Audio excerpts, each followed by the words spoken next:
This video is about Living Ocean's light, the LED light. Now, the lighting's really important to the aquarium. You need the light for the corals and the algae to grow, but you don't want too much light where you get nuisance algae on your glass, sand and rocks. So it's finding that balance. It's important that you follow our recommended programs, which you can see in the comments and the notes below. These lights are pretty awesome. You can actually interact with them and voice control them, but if you do get tired of hearing from the light, you can deactivate it. So I'm going to show you how to do that. First, you've got to get the light's attention by saying, "Hey Lena." Hey Lena. Yes, sir. Deactivate voice control. Voice control deactivated. But I want it on. Activate voice control. Voice control activated. You can change the color. Change color. RGB glamorous has been switched. And return to schedule.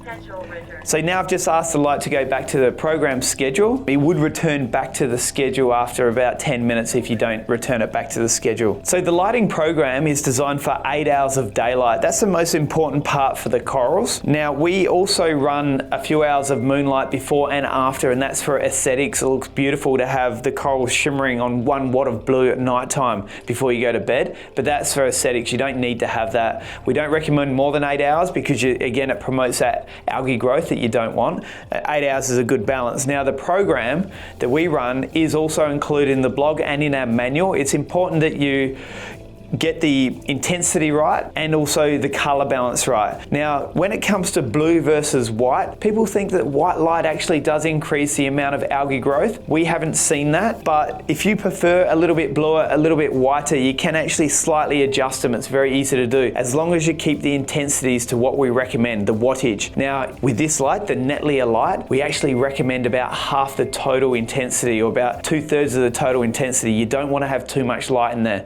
It can stunt the coral growth and it will definitely increase your algae growth. So follow our program instructions.